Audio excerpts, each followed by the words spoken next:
Welcome to Retro Groove. Enjoy your voyage.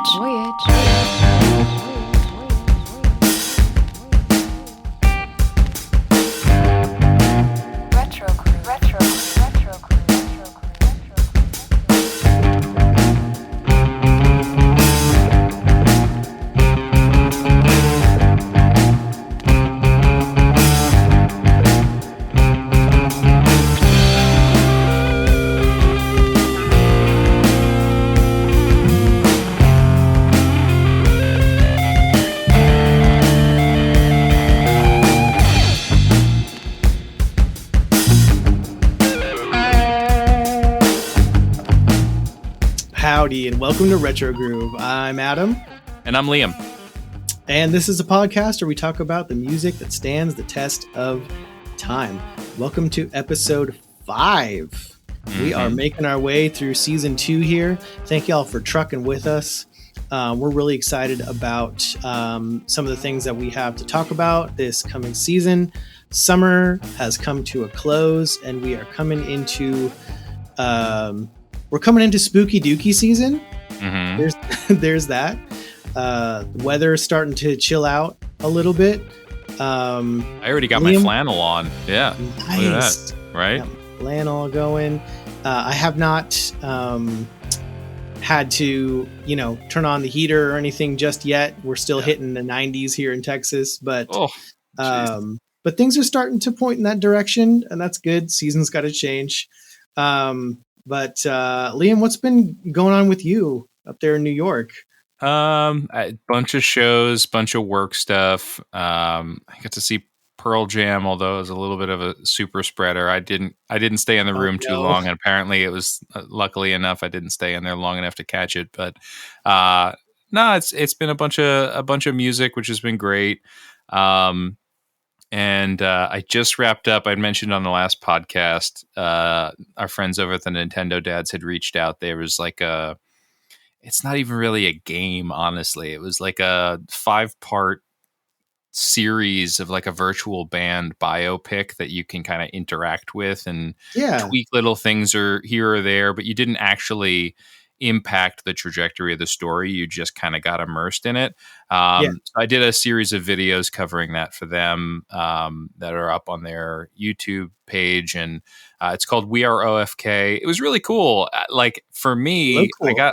I got engaged in it. I loved the characters. I loved my time. It spelled out like a Netflix show, like how long each episode was. So it was like you clicked into it and you knew you were going to spend 53 minutes on this thing, which is kind of nice when you're trying to juggle your schedule. Exactly. It was kind of like pulling up a show on Hulu. The thing for me is like, and obviously your head goes to Gorillaz because when you think virtual band, like that's the virtual band. And I'm looking at this and I'm like, can they do this for Gorillaz? Like, I like awesome. This format of storytelling, and I feel like there's so much potential in like the interactive film space or whatever, where you're like, again, it's focused on immersion rather than impact. So now I'm like, it opens up my mind to a little like a new side of a medium that I didn't think of at all. It's really smart. And now I'm like, I wonder if there'll be other stuff like it. So it's really cool. Worth checking out. And I don't think it's super expensive or anything. Just know it's like, a 6 or 7 hour thing. There's no replayability or whatever, but cool music. Every episode ended with a music video that you interact with. And cool. It was all original music and real musicians behind the whole thing and producers. So it was really neat. That's really cool, really unique as an experiment.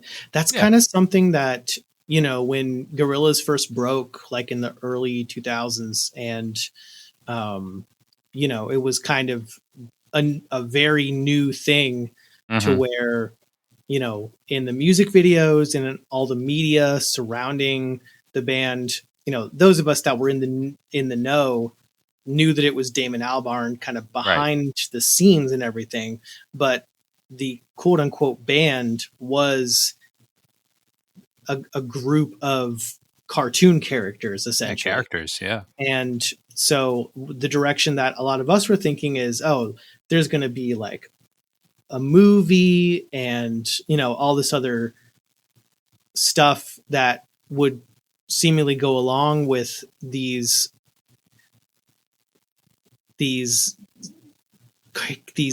fictional characters. Yeah. And I've never really seen that materialize. Like, No, I can don't see know it if there's branching out a in comic books and all yeah. that kind of stuff. So Yeah. I don't it's know just what's kind of in the canon. music and the music videos. Yeah, I don't know what's canon in Gorillaz lore. Like that, one of them is a robot, but might not be a robot. I don't know, but like, It's hard to tell. yeah, I feel like it would be cool. Like, I don't need Gorillaz continuity, but it would be really cool if it was like, you know, just this thing that you were a part of long term, as opposed to like each album is its own weird world that you step into. Right. But Right. it gives him a lot of creative flexibility, you know, like to be beholden to a continuity as we've seen anywhere else in video games, movies, and beyond just overly complicates things. So it's probably better that Damon can just make whatever he wants with that project, you know, because cool stuff comes out of it. So, I mean, you said your daughter's been listening to it and she's pretty young. Like, that's cool that that's something that she can engage with when it's a band that you've been listening to for forever. You know? Yes, it's really interesting. Just, you know, just to let everybody else know what we're referencing. I went into her room the other night. She's 11, and you know, she's half asleep with the headphones on. So, you know, it's like, hey, what do you listen to? It's, you know, past your bedtime. And she had made her own Gorillaz playlist. Wow. And I'm like, what? Like, you know, try not to make too big of a deal out of it, because if I do, she's going to instantly, exactly, 100%. Not, yeah, it'll be the not lamest cool thing anymore. ever. Yeah. But it was just a cool moment, and just to see a group that you have held dear for so long kind of pass generations is really, really cool. Yeah. So it's interesting to see, and makes me think, okay, like what's going to happen down the line? Like, will they kind of start appealing more to younger generations, because they're always pulling in new people, and it's almost like they're going in both directions, because what we've seen with the new singles is you've got, you know, you've got one track with like Tame Impala and sounding really kind of modern, but then like you can see the track lists of the songs that haven't been released yet that we'll eventually be able to hear, and you've got Stevie Nicks on there. So it's like that's appealing to like a prior generation. So yeah, they're really doing a good job of just transcending the generational gap, and so that's really cool to see happen. Would she go to a show with her dad, though, is the question. Like, again, like you don't want to spoil this, right? But like, that seems like so. Yeah. Because she's starting to be interested in that. Because they're playing the Moody. I know. And, you know, sorry to be a bad influence. Sold out. Okay. The seats are like $200 at this point. Oh, I'm like, Jesus. Yeah. Okay. You can't do that. It's wild. It's way. Yeah. And I don't know if it's their fault, if it's the aftermarket thing or what. Probably that. It's just cost prohibitive for me right now. No, it's fair. That's totally fair. Yeah. But she actually expressed interest in going to this little Final Fantasy concert that I had a last-minute opportunity to go to this last weekend. And she doesn't know what Final Fantasy is. She was just kind of interested in the whole concept of, you know, going to an event and seeing live musicians perform. And it just piqued her interest. And it didn't Has even she really been to concerts? Like, has that been a thing? Oh, wow. No, okay. Not yet. So, wow. And I can't say that I was really aware of that as an opportunity until I was maybe 12 or 13. You know what I mean? Yeah. So I'm sure that's on the near horizon. but yeah, speaking of which, I was able to very last minute because a friend unfortunately had these tickets for a long time and had plans to attend, and their kid got sick at the last minute, unfortunately, Oh and man. didn't want the tickets to go to waste, so graciously invited me to have the tickets transferred, and got to see a new world, intimate music Awesome. from Final Fantasy. And it's so funny. I am a Final Fantasy fan as a gamer, but it's not something that I could say I really would have thought about attending Sure. otherwise. It's not something that was really on my radar. Mm-hmm. But man, it was really wild. It was very interesting. Like I've gone to orchestral, symphony performances before, but this was very, very different because it was almost not quite halfway, but it was maybe 75% symphony and 25% rock concert. Oh, really? Well, yeah, because everyone is in that like 30 to 40-year-old range. Yeah. Everybody was excited about the music that was going to be played. It was really interesting because to be in a room where, just to hear like the mentioning of the name Nobuo Uematsu and people start clapping and cheering, it's just a very unique situation. Yeah. And just a very unique, like sliver of society and culture. And you didn't even know was around you, probably. That's like really, yeah. That's when you Very see people much playing so. Magic the Gathering, and you're like, oh wait, Right. there's other nerds here. This is cool. Yeah. It was definitely the gathering of the nerds. And but just to see how much fun the musicians were having and to hear, such beautiful music performed in such kind of a, it was only 11 musicians, string section, woodwind section, a drummer, a pianist, and the conductor. That's basically it. So, for it to be that small, you can hear each individual instrument, which is really, really cool and unique as a musician, but like still large enough to be impactful to hear something like One Winged Angel, the final boss music for Final Fantasy VII, something that grandiose to sound so huge in that concert hall. It was really, really cool. So yeah, cool. That ended up being my first quote unquote post-pandemic concert. Which is not what I planned because I've got Weird Al tickets in 2 weeks. So right, yeah, that's right. Oh man, dude, it'll be my I cannot third time wait to hear about him. that. That's awesome. It's gonna be cool. Yeah. So that's what I've been up to lately, and I'm excited to dive into our feature topic today, which we haven't even mentioned yet. Right. But we are going to delve into the history of CBGBs, the legendary club in New York City. The Bowery and the birth of punk is what we're calling this. Because as a music venue, I don't really know that there's a more famous or legendary music venue in the world. Yeah. Like, I mean, what's a more, I mean, other than maybe like, something like Radio City Music Hall or exactly right, something like that. That's just as worldwide known.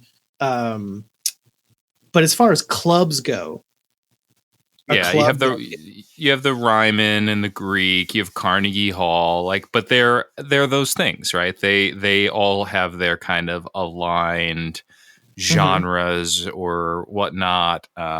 You have the Opry for country and the Ryman for country. Got famous opera houses and stuff. Like you just on the West Coast, got like the Troubadour or those kinds of LA Red Rocks, in Colorado. But yeah, not this one. Like it's a good question.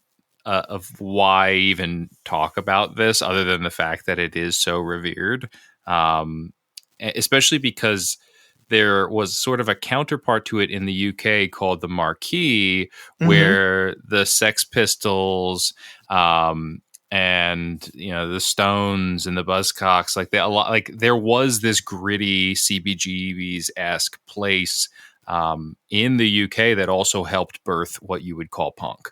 So it's weird to have this place be that well known and that impactful when it was really just a bar. But when we say CBGBs, I mean, granted, like I'm in from New York, like so it is like it's not that surprising, but everybody knows CBGBs. Like it like I'm interested to see if that continues to be the case, because now it's just not a thing. But if you're of an age such as ourselves and beyond, you know what CBGBs is. There will be a cutoff point where people look at that and they're like, wait, Nickelodeon? You mean Nick? You like, you're just like, you're not going to know what the thing was, or what MTV was, or any of those things.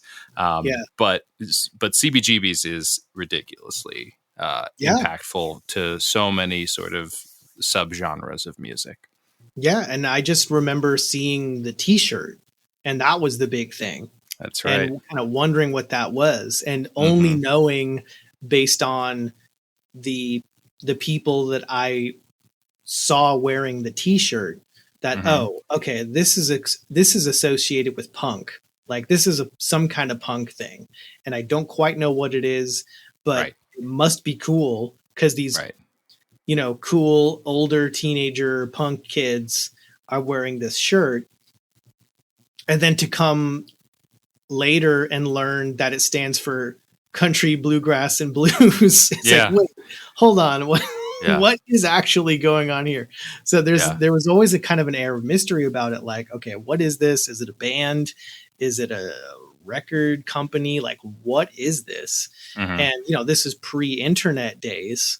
So it's really interesting to think about, like, how did the word get around to, suburban Massachusetts, where I was, about this club in New York City pre-internet. So how did that legacy come about? Yeah, there's a couple of things. It's just like other conversations that we've had where you wind up telling the stories of the perfect storms because they're the perfect storms, right? Yep. So before we talk about CBGBs, I feel like we should talk about Max's Kansas City, which is something that most people don't even know. And it's why I think CBGBs ultimately will also go that route, unless people start wearing the t-shirts again, and then maybe we'll make it cool and relevant again. But Max's Kansas City existed before CBGBs. It was a place in the city, but it existed a little further north. It was on Park Avenue. It was on the southern part of Park Avenue, but you think Park Avenue and it's a pinky up in the air and whatnot. By proxy, it was kind of that meeting of the dingy sort of downtown Bowery area, the Village beat poet kind of realm, and money, Park Avenue money. And so Max's Kansas City actually had a proper structure. Like there was a bar, restaurant in front, and then there was a back room for celebrities, and it was like an exclusive curated place, and then ultimately there was a stage put upstairs. And so when we talk about Max's Kansas City, we're talking more Bowie, we're talking Andy Warhol, Velvet Underground, Mick Jagger, but like Jim Morrison, Allen Ginsberg. You had Beatles hanging out in there. But it's that very exclusive place. It's that art leaning place with A-listers. You had Aerosmith and Mick Jagger and them hanging out in the back room with David Bowie, and it was kind of untouchable in its art space, and because of that, like those places go in and out of fashion. Right. A fun thing is, so Debbie Harry was a waitress there, like during Oh, this wow. time. Sid Vicious played there. Like this was a punk leaning club for what that was. It was a progressive. Or it's not prog rock. Obviously, did a whole thing on prog rock. This is the Right. antithesis of prog rock, really. But it This is was the this bleeding kind of, edge. yeah. But it really was this like new spin, new thoughts, like experimentation place. Hmm. But because of where it existed, it got priced out soon enough, and it people scattered and moved to different locations. And so a few years after Max's Kansas City opens up, and while it's still in its heyday into the 70s, you have this guy, Hilly Crystal, who had managed the Village Vanguard. He was deep in the jazz scene and the folk scene. He was like a singer-songwriter. He's a smart dude. Hmm.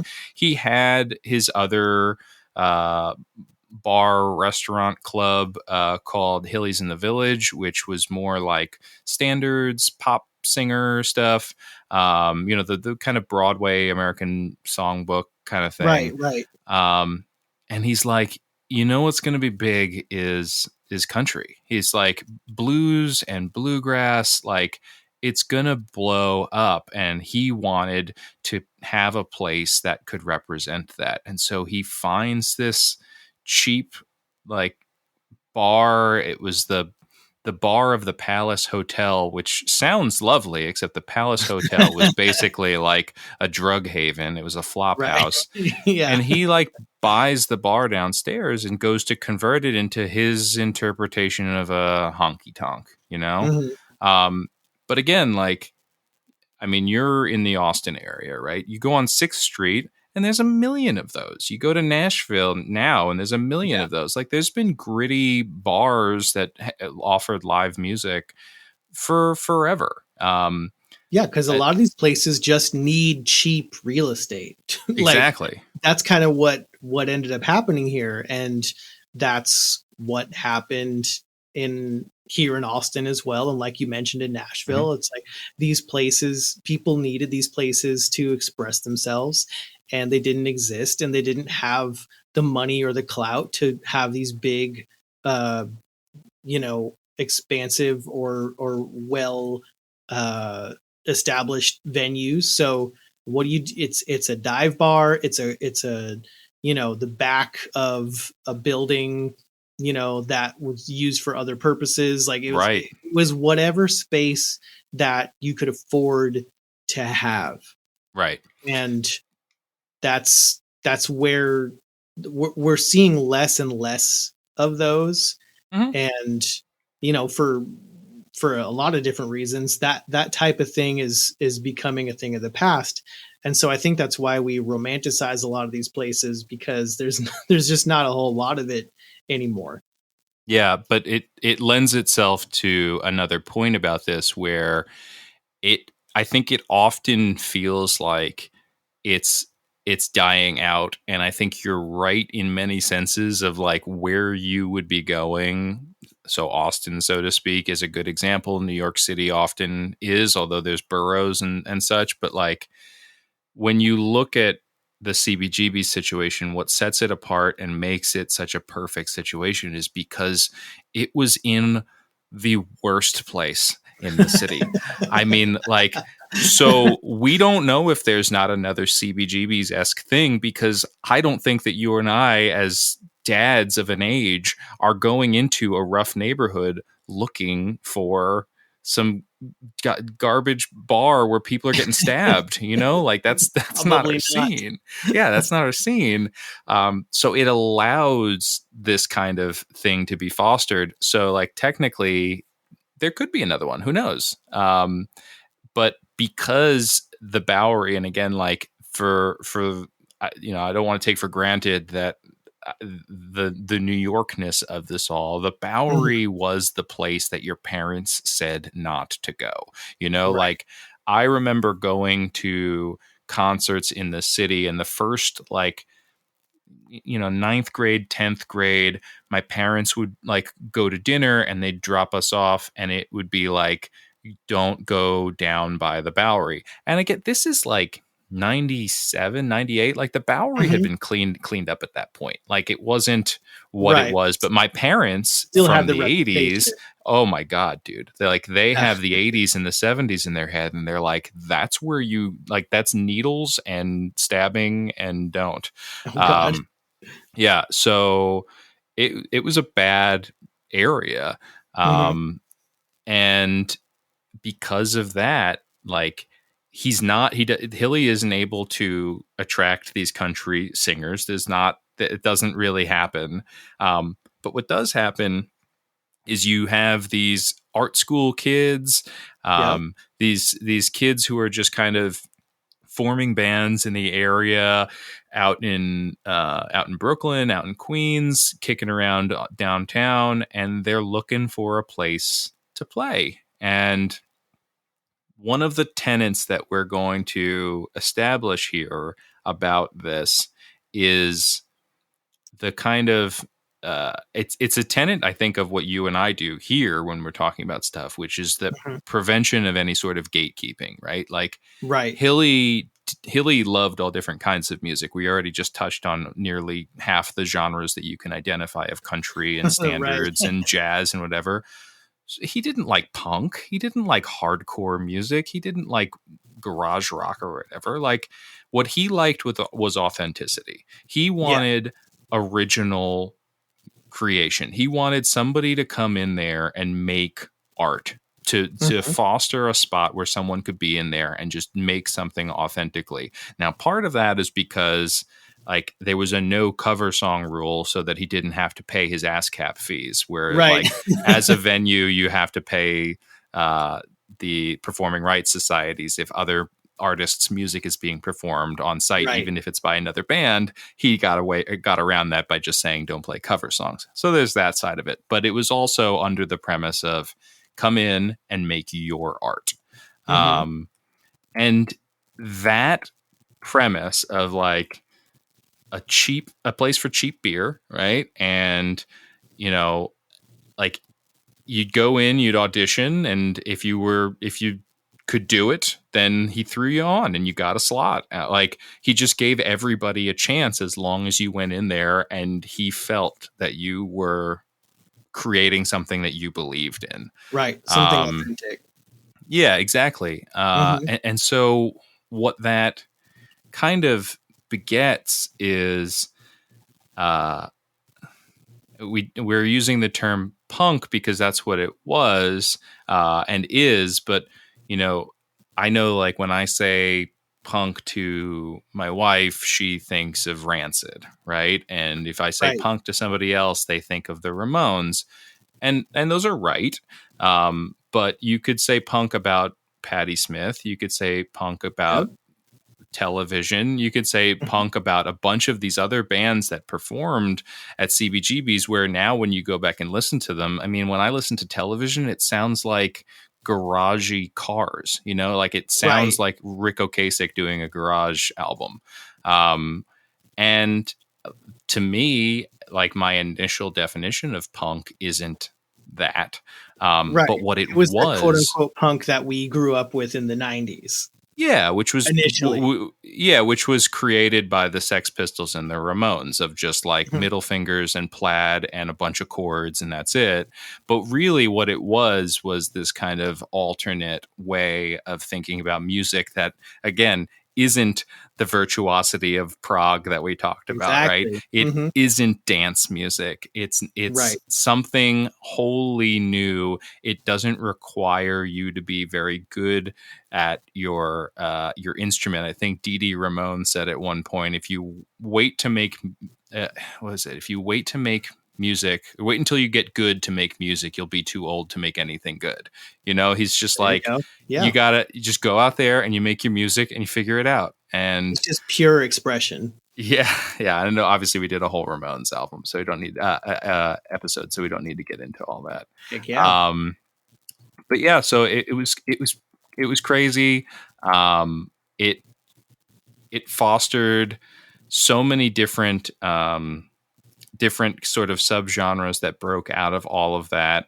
But there was structure to it. So, and you would go in, there'd be an audition. He would listen, like you would perform for Hilly and his sound guy. And if they passed you, you would get like a slot on Monday or Tuesday. And if you were able to bring in a bunch of people, then you'd get another slot if you wanted it later on in the week or the next week. Like you could start building momentum up there to the point where like the Ramones played there like 70 times in a year at one point. You know, like they just like they were able to foster this thing and kept coming back and had this reciprocal relationship with the club. Wow. Yeah. Wow. So another funny thing, and like super unsurprising, especially when you talk about like Altamont and other time like live music things of the era, but you do wind up with bikers in the mix. You have the Hells Angels, unavoidable in that time. Unavoidable, yeah.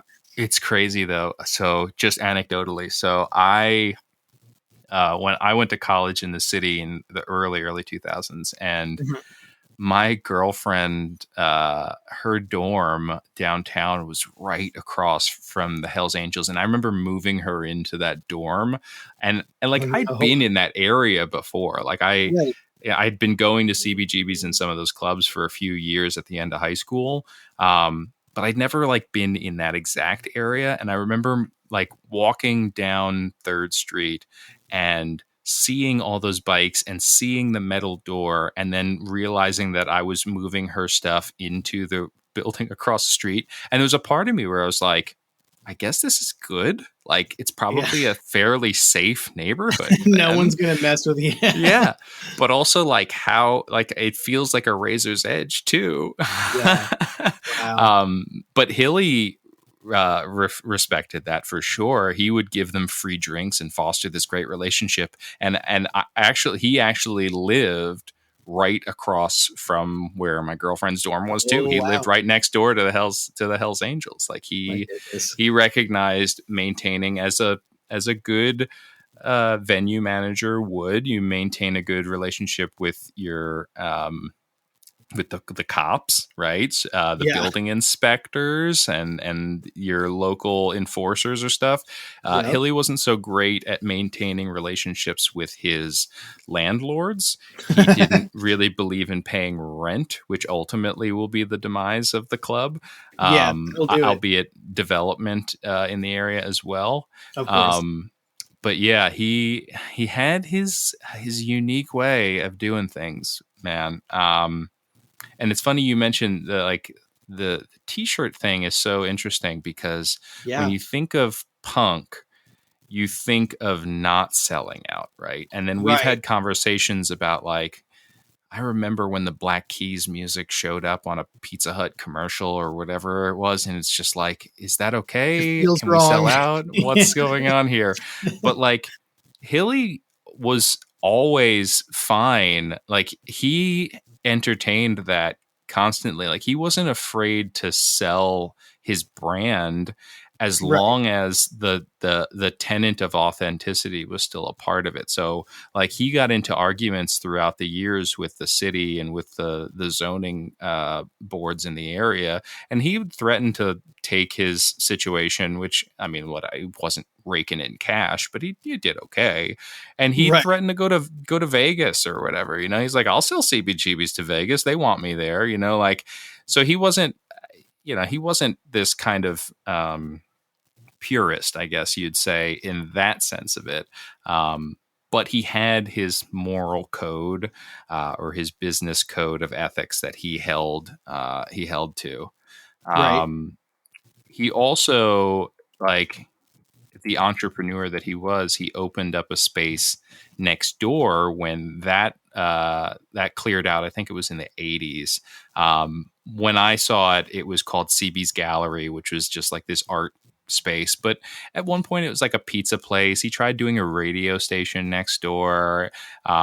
It basically was his place to like do different kinds of music. So it was a lot of like singer-songwriter, folk, art installation stuff. It was almost, in many ways, it was like the thing that he probably kind of meant for CBGBs to be in the first place, as far as like fostering art and being maybe a little more low key and folk leaning. But again, like we keep coming back to this, like he just allowed it to become what it was going to become, you know, like it organically became this thing. And he said, sure. And you mentioned the meaning behind CBGBs as country, bluegrass, and blues, but like ultimately he goes outside and adds onto it because he realizes that that's not representative of what's happening here. And rather than trying to change it, he puts OMFUG, which was other music for uplifting gormandizers. Right. Like such a weirdo, dude. Like gormandizers, really? Right. Like, which doesn't mean what you think it means. Yeah. What does it even mean? I don't even know. It's like people who like stuff. I don't know. So I think like the literal definition is like people who like ingesting food. Oh, but nice. He meant it to mean like, you know, people who like to consume, you know, whatever is available, whatever the art that is being on whatever's being performed or whatever's on display, like that's what you want to ingest. Right. That makes sense. Yeah.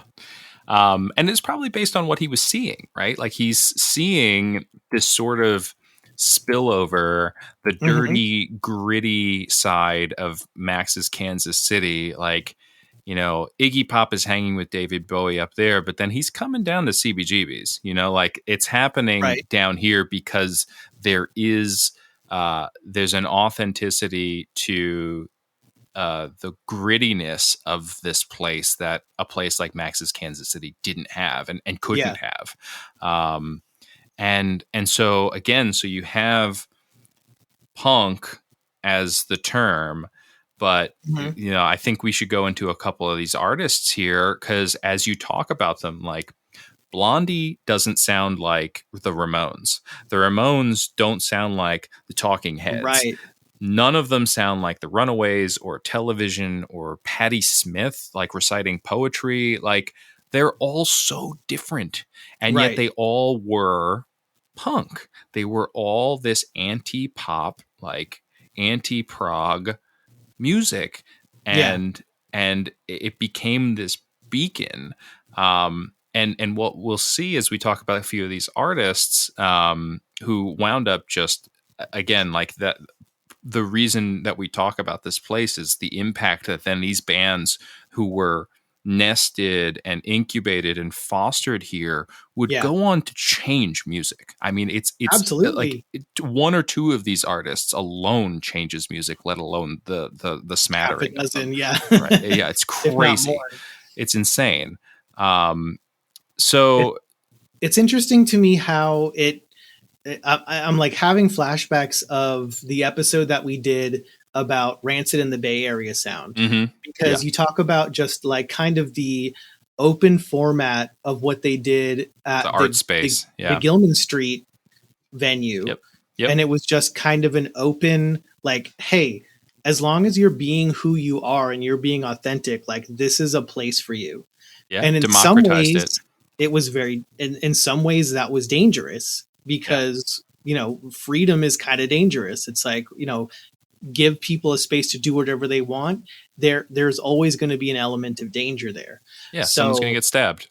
Yeah. It's probably going to happen. Like someone's going to get in a fight and get stabbed. You're either going to hear the most amazing, mind-blowing music of your life, or you're going to go to the hospital with some stab wounds. It's either way. Probably you're both. Have a memorable evening one way or the other. Yeah, for sure. So it reminded me of that, but you're right. In kind of in contrast to that, so many of these acts just sound so different from each other, but somehow have this thread of, you know, trying not to use punk as that glue that holds them all together, but this air of creating art in a way that kind of had never been done before and doing it sonically for the most part. Yeah. With each of these groups kind of almost going in completely different directions and forging these paths that so many other groups followed. So it's really mind blowing to think about when you look at, okay, so we could start with Blondie, and they're just complete mishmash of genres. Yeah. Starting out as kind of a what we would kind of consider to be early punk, but then starting to bring in these other influences into their sound with, kind of a reggae thing, some pop, early some rap. hip-hop, Yeah. all kinds of interesting textures that you wouldn't think would meld together, but somehow it works. Yeah. Seems to be the running theme here. Yeah, I mean they wind up going on to have massive pop success. Like they have huge hits.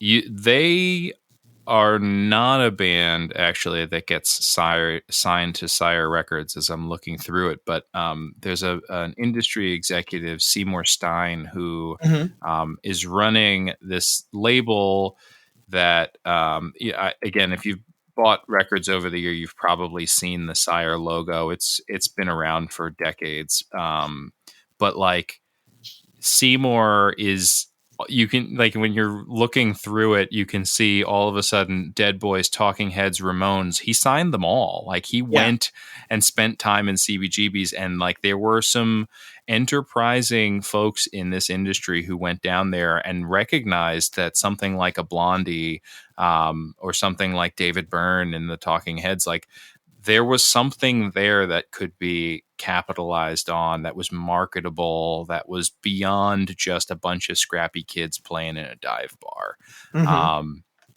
And again, it didn't need to have a genre assigned to it. It was just like you could see the fervor that it was getting on the streets, and it was then marketable in a broader sense. And most of those found success. The Dead Boys, not as much, although that first album or two, I mean, they only put out, I think, 2 or 3, as it is with a lot of punk bands. They just really self-destruct, man. Yeah. Like, yes, they just do not last. I mean, the Ramones, they all died, but like they were pretty prolific in their music, questionable of quality and like which members were still in the band, because that was a rotating door that we went into. But like for the most part, like the Runaways, the Dead Boys, Television, like they had 2 or 3 albums, and then they kind of scattered and shattered.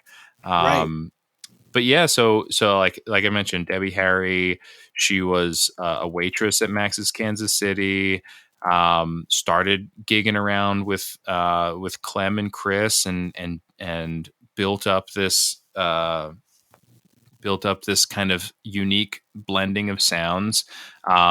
Television was one of the first ones to really kind of break out of CBGBs. They were like, before, everybody thinks of the Ramones as the band of CBGBs, but Television was really the early runaway success that kind of turned it into that lightning rod for all these other bands to kind of come into there. Like Television became very hip and cool and buzzy, and so that drew in these other bands saying, well, okay, right. Well, I saw Television here, I want my band to play here. Or I heard that this band can play here, we have a band that was also doing its own thing, Right. And it's so funny to watch history repeat itself, because I remember working at Newbury Comics in like 2000, 2001. And that's when the Strokes became like the big phenomenon. And somebody at the store put on Marquee Moon. They put on one of the, the more well-known Television albums. Yeah. And I was like, oh, this is where the Strokes kind of came from. Like, you know what I mean? And that garage sound. Yeah. And so and then what happened in the early 2000s? Every Came other back around. rock band Yeah. wanted to sound like the Strokes Yeah. or a derivative of it. And so it's interesting to see that happen, to watch history repeat itself 30 years later, television being one of the CBGB's acts in the early 70s, and that influence spreading outward and affecting and influencing so many other bands to kind of follow suit with this new sound. For And sure. you see that with Blondie, you see that with Talking Heads.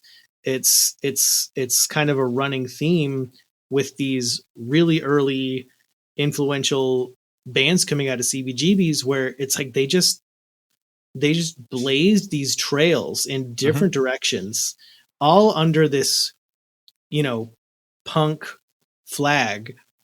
And it completely changed music for the next, at least 30 to 40 years. Yeah, and it would go on doing that. I mean, so the venue was open until 2006, 2007, and it went through iterations, as any place does. Mm-hmm. It wound up fostering a lot of where hardcore went, like the as you thinking about punk like splintering into all of its different iterations, right? I'd say, and this is very broad strokes and my own personal perspective, so historians can contradict me, but like new wave, and Seymour Stein of Sire is often credited as giving it that that title, because new wave was a way to differentiate yourself from the term punk, as he thought punk was too dismissive, or something to that effect. It was just like it wasn't enough to kind of give it the momentum that it needed. It was derogative. Yeah, So it's kind of a pejorative, right? Like yeah, you hear it used in movies of the time as an insult. right. And so new wave, when we think of it, Sire would then go on to put out Depeche Mode, The Smiths, The Cure, Echo and the Mm-hmm. Bunnymen, The Pretenders, like all of these artists, and Man. and that became the pop side of it, right? Like new wave was able to kind of find its wings in ultimately the MTV space and the UK space and touring, Yeah. and like they kind of broke out of that realm. You had the garage rock side of things, which then got fostered by all these other little pockets of clubs elsewhere, while still retaining connections to CBGBs. But Mm-hmm. where you see it go in the 80s into the 90s is the Cro-Mags. It's like the hardcore, kind of thrashy hardcore music. Yeah, they doubled down on it rather than Yeah, well, I mean, but again, like it wasn't Hilly's call. Like it was really just it's just what happened. yeah, what kind of music needed that space. Now, as the Bowery starts to clean up, it shoos away some of that kind of rugged, authentic music, and you wind Mm-hmm. up just getting just randoms that want to play there. Yeah, it's not the Wild To the West anymore. No, exactly. And because of what CBGBs had done in the area, you had a bunch of other folks in the 90s specifically who start fostering and creating these other spaces. So Bowery Ballroom and the Mercury Lounge Mm-hmm. all open up not too far from where CBGB's is. I mean, it's like a 5 to 10 minute walk to some of those venues that are still Oh yeah. open. And so when you talk about the Strokes, yeah, the Strokes played CBGB's. Yep. They played there just once or twice. They found their footing at the Mercury Lounge. Like the booker for the Mercury Lounge, who kind of quote unquote gave them their break or discovered them or fostered them there, goes on to be their manager up Mm-hmm. until recently, and runs their record label. Like they they found their own CBGBs in the area. Right. But I would argue that that existed because of what CBGBs helped turn that scene into. It fostered a movement in the area that then others were able to kind of capitalize and make their own. Right. Completely. And so if you come to the city now and you're looking for a CBGB's experience, you can go to the Mercury Lounge and you can see the new indie alt creative art scene. Albeit like, I mean, I used to live right around the corner from the Mercury Lounge. I was down there like a couple months ago, and it's unrecognizable. There's high-rise hotels and stuff. Like, it's just the nature of it, and I'm sure that Yeah. it will move along and go somewhere else, and then there'll be another club.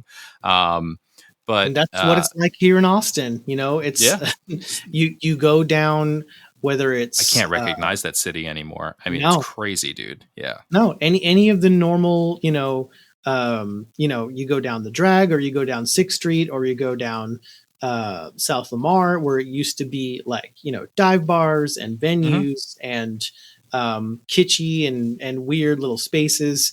It's just all condos. Yeah. I remember when you guys had one skyscraper. You guys had that owl looking skyscraper. Like, I remember, and then I came back a couple years later, and it looked like Silicon Valley. It's just like, I've got pictures going back 20 years when I moved here, and it's like there's this one spot out on the Zilker Park walking trail, and there's this one kind of outcropping that goes like out a little bit into the river and kind of overlooks the skyline. And I've got pictures that I took there in like 2005 all the way up to like this past year, and it's insane just the takeover. And things aren't really what they used to be, and they can never really stay the same, but doesn't have to.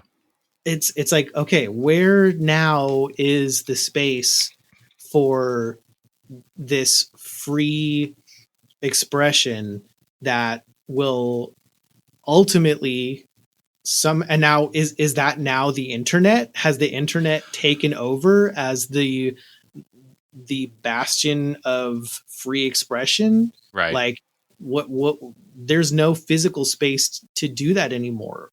So I would say no, except you could probably reverse engineer it and use the internet to find the cool alty edge fringe bands and sounds, and then look up and see where they're playing. Because I guarantee you that those kids have found a dope spot to just make a mess, dude. I wound up at a show a couple days ago, and it was called the Market Hotel, but I mean, there wasn't even a sign, it was like, I just like walked off a subway platform, walked 2 blocks, looped around. There was a guy standing outside. I was like, is this the Market Hotel? He's like, yeah, go upstairs. And like, walked upstairs, and outside the window of the stage you can see the elevated trains going by. It was like, and it was just like wires hanging off the wall and a dirty bar in the side, and I'm like, this still exists, like this. And it's like, I'm seeing some breaking artist there, and I'm like, this is crazy that this still exists. This will always exist, but I don't know where it is. Like, and I'm not supposed We're not to. Cool enough anymore. It's not for me. Like, I can go find it if I want to, but it's not for me. Yeah. It's the places that we deem not to be safe to go anymore. Right. So I'd like to talk a little bit about CBGBs as what it was, just to paint the picture of the place, because we've talked about its impact. Yeah, that's great. But I'd like to paint the picture a little bit, just so everybody knows. I mean, you can look up, there's photos of it. It was good documentation. Like I said, the place was open for almost 40 years, so there's plenty of documentation. I didn't go there until the late 90s, so I was not there for some of the real authentically nasty times. Like, Yeah, we you weren't know, born I the yet. bathroom is the famous thing where it was like there were a few urinals and then one toilet. The toilet faced the urinals and there was no stall. And ultimately, like, I remember it was like put up on like a wood platform because of plumbing issues. And so, like, if you needed to use the toilet, it was prison style. Like, you're just using it on a toilet, staring at the people who were peeing in front of you. Oh Basically, my it was God. awful. Women's room did have Technically stalls, just but they were barely messed up. enough to meet code. I don't know, dude. I don't know what code we're talking about here. It was gross, dude. It was awful. But the crazy thing, and I remember this. So one of my, I saw a couple shows there, but one show I remember going to was my buddy's band. They went there. Like, again, it was that kind Awesome. of place where you could go and do your tryout and get a Monday or Tuesday. And my buddy's Yeah. band played a gig there. And I remember walking past, like, to get to the bathroom, you had to go past the stage. Basically, in any other venue, you were going backstage because that's what you were doing. You have to Right. walk past the artists' dressing rooms, and then down a set of stairs to go to the bathroom. And that was just like, everybody was cool. Everybody, like, you didn't have this kind of security trying to keep you out of talking to the artists or whatever. Everyone was just kind of like mixing and mingling and not being a jerk. And, Yeah. this is why they could have good things, like, everybody just was Right. cool. That's cool. But yeah, it was awesome. There was, you walk in, the bar's on the right, cheap beer. Granted, I was going there before I was legally allowed to drink. By the time I was drinking, like legally drinking, it was closed. So Right. I don't know if I ever got a legal drink at CBGB's, but I definitely had a few non. I give fake ID or whatever. But you had on the left hand side, it was like a rail car, like a long room basically, and you'd have merch tables. And I saw ska bands there, I saw punk bands there, I got to see Dashboard Confessional there. Like, we made the trip into the city as emo kids in 10th grade and just rode the train in and got to see Dashboard Confessional. But it was such a small place, like, you were on the stage with him basically. It was right in front of you. And then he just walked out into the crowd at the end over to the merch table and sat there and he talked to you. And look, I had the experience at other venues and stuff, but there was just something so communal about this space where it was like, yeah, I was listening to this artist's music. Yeah, but like, I was like, it was like I was a part of the scene as opposed to just being there to see a show and getting to meet the artist. It was really like there was an electricity to it. The last show that I saw there, so there was this thing called CMJ, which was kind of like South by Southwest. It was like there'd be this like huge industry thing and there'd be shows all over the city in every club, and CBGB's fostered it too. Like they housed showcases from labels and artists, and so I got to see, it's crazy. It was like Paramore and these other emo bands or whatever. And I just remember like going into that place right there at the end. It was probably like 2005. And it just felt, it still had the energy. There was like stickers all over everything. It never really changed its look. But it just felt like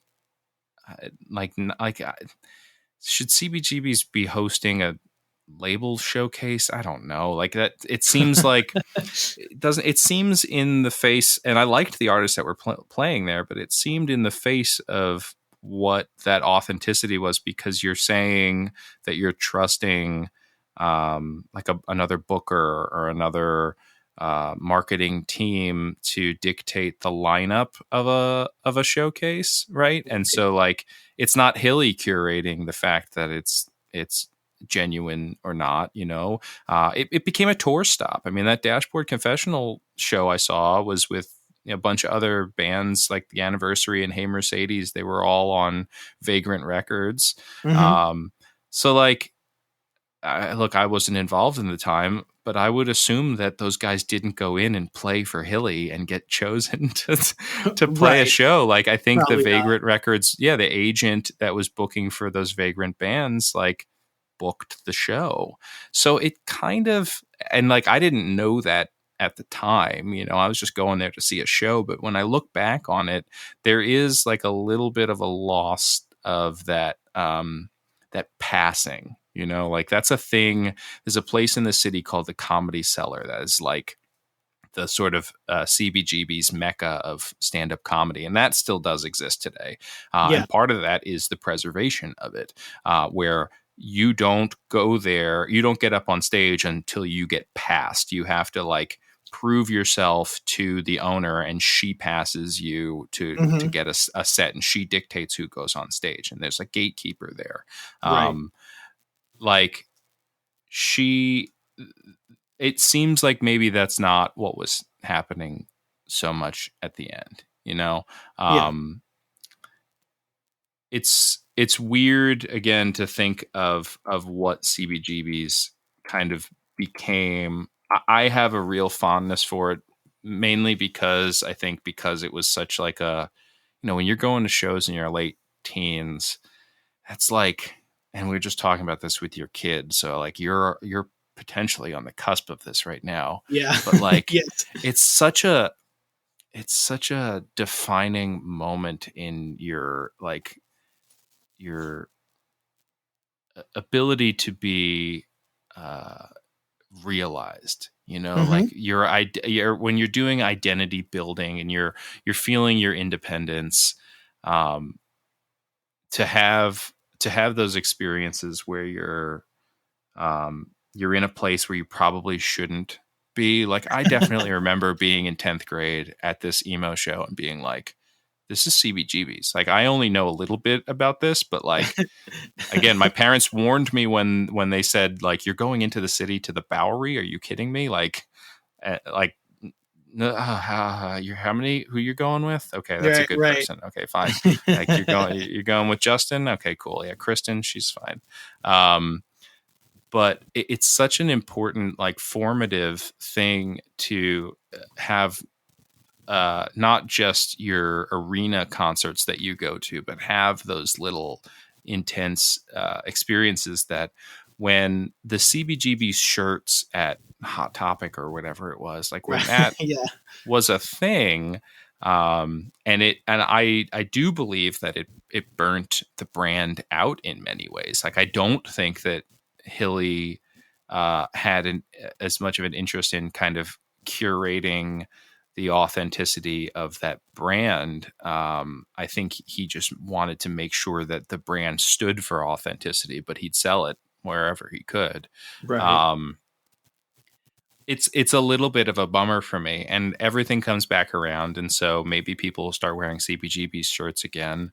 I don't know if you saw, there was like this ridiculous movie that they did with Alan Rickman. It was basically like I think it was like 2012, 2013, and it seemed like it was based on Hilly's life, and it was like the kid who played Ron Weasley and Harry Potter. Dude, Taylor Hawkins is in this movie as Iggy Pop. Oh, really? Like, it's such a bad representation. It's so man. I mean, and I love Bridesmaids, but it feels like Rogan kind of Bridesmaids-esque, like in that like super baddie kind of thing, but also trying to tell the story of CBGB's. It's such a mess. But there are really fun moments. Again, like when I saw Taylor Hawkins in it, I was just like, oh, this is dope. It's just, there's like this, the crowd, the star spotting in it is very cool. But it's things like that. Like there was a music festival that they tried to start up. That hasn't really gone anywhere. There's like a restaurant in Newark Airport. It's so weird, dude. But part of the problem is like Hilly's life was a mess too. And so like his daughter kind of, look, I mean, I'm not involved in this, but like she has some contentions with his ex-wife and her brother, and like kind of got them cut out of the ownership of the brand. And then like Hilly passed in 2007, I should say. So like CBGB's closes in 2006. Hilly actually dies the next year, which is almost that weird kind of like, this What is was too keeping crazy him when alive? yeah, it's so weird, right? Like it's when like a husband and wife, like an elderly couple, like kind of within just days go, of each other. it feels like that, It's dude. wild. So it the thing's closed, but the brand is still a thing, Right. and so she has taken ownership over that and has sold that, and there's a lot of mess there.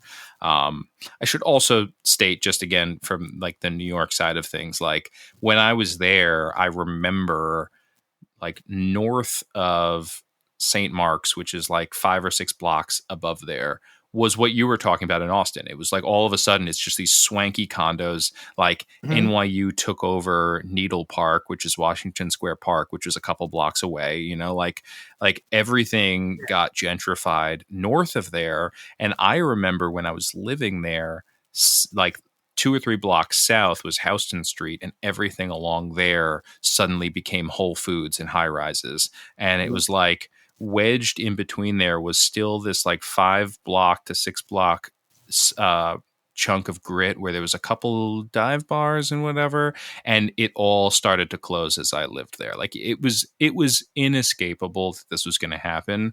Right. But Hilly didn't pay his rent, you know, like, and so like he gets smacked with like $90,000 in back rent that he's supposed to pay. Plus now they're going to jack up his rent by another, like, I think 10 to 20 grand or something.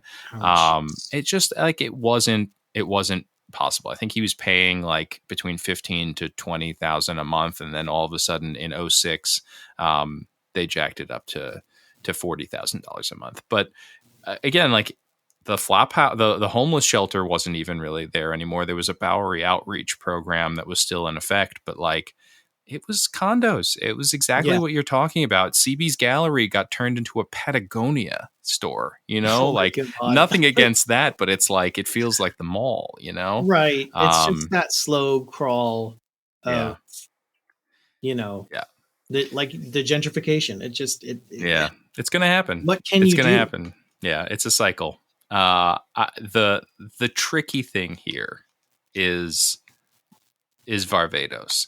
And you and I have we're not high fashion guys. So you and I have never talked about John Varvatos. Speak for yourself, man. No. That's fair. John, kidding, of course. John Varvatos is such an interesting figure. I actually like the guy a lot. His clothes don't fit me. I'm not a skinny rock dude. I'm no Johnny Depp, but I think he feels like a good compromise. Like if that space was going to become something else, at least it is a like really swanky clothing boutique that still sells records, that you can still go into and see and feel the space slightly as it was. It had, you know, it's definitely clean. The bathroom isn't what it was, but like it's still like he was best, that part. No, 100%. We can gentrify the bathroom. Yeah, but he was able to, at least he didn't gut the thing. I don't know. This is such a weird non sequitur, but like there's a place by me that was foot salon. Now I'm blanking on it, but like a nail salon for if you get pedicures there, right? Right.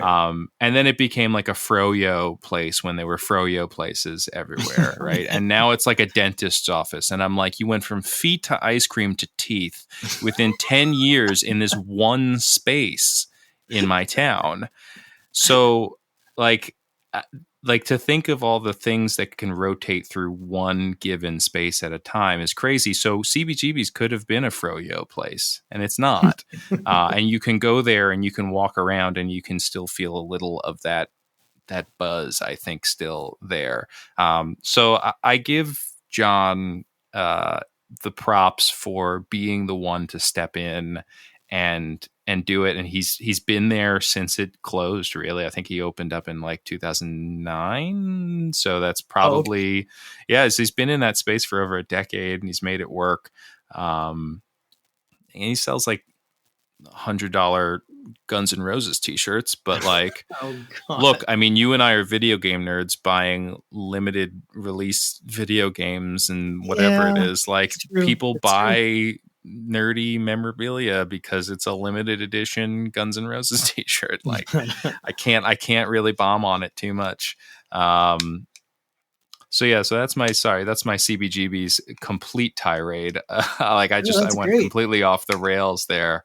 No, that's awesome. Well, it paints a Yeah. picture, and I certainly appreciate I can only do so much, research on Sure. it, but you having lived at least a portion of it and being there in person, that certainly provides a unique perspective. So it's Mhm. awesome that you've been able to share that with us. So really Yeah. appreciate that for sure.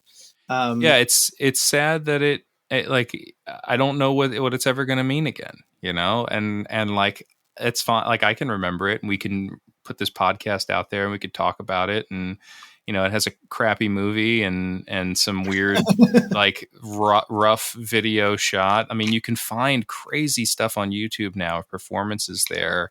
Mhm. So you can relive a lot of that stuff, and it's great. But your kid's not going to know CBGBs, and that's fine because Probably maybe not. she'll have her own CBGBs. It's been relegated to a footnote in the Mhm. Wikipedia articles about certain artists. Yeah, And that's kind of ultimately what it seems to be, at least for now. It's not what it was, right. 15 to 17 years ago when we were in high school. And, Yeah. it was still around and it was still something that meant something. But it's a big part of music history and it changed the sonic landscape. And it's something Yeah. that deserves to be talked about, I think, which is kind of why we're here doing this. And Yeah. I do hope that there are still, like you mentioned, there has to be what will be the CBGBs of the current generation, Mm-hmm. whether it's a physical space or a digital space almost doesn't matter. It is what it's going to be. And you and I are probably not going to understand it, but it's Mm-mm. something that's going to mean a lot to a lot of people 10, 15, 20 years from now. And I hope that ethos, or whatever you want to call it, of authenticity and expression without feeling the need to restrain or censor yourself, just be allowed to push boundaries, because that's what CBGB's allowed, was that kind of unrestrained creativity, that creative energy without the fear of rejection or fear of censorship of one way or another. Yeah, I mean, Yeah, the art form needs that. Hilly didn't understand it. Like so we don't have to, Right. Yeah. And you see microcosms of it. I mean, the little, like, being in high school, and there was this little, like, community center called the Juice Bar. And it was literally just this small building that was a makeshift community center for youth in the area to have a safe place to go and, like, buy a Coke and hang out with your friends and whatever. There was like a pool table and some couches, and like one room had a PA system, and that was it. That's all that it was. But it fostered so much creativity because you were just kind of allowed to be there. And that was it. And like my friends' bands played there. I played there with a couple of my projects, and it was always just be who you are and do what it is that you do, say what it is that you want to express. And that's all that it was. There was no concept of, you're trying to sell something or reach a certain mold or whatever. It was just a space where you were allowed to be there, and that's it. Yeah. And we need more of that. So important. And I agree. I hope that continues to be fostered across the board. I think it's inevitable. I think that music always demands that audience engagement. I think that you're always going to need a space that allows for that, and the drive that makes artists like the bands that we talked about in this episode at CBGB's, what drove them to go to a dangerous neighborhood like the Bowery and play for 5 people in the back of a nasty bar is the same drive that will always be there today for the next group of kids who are just looking for a place so that they can get their music out and they could play their stuff and do it and make the art. So I don't think that inclination will ever go away. It just depends on where it's going to happen. And maybe it won't happen in your city or my city, and we'll just have to drive somewhere to hear it. Yeah. Or we may not be cool enough to know where it is anymore. Yeah. Sure. Let the youth decide.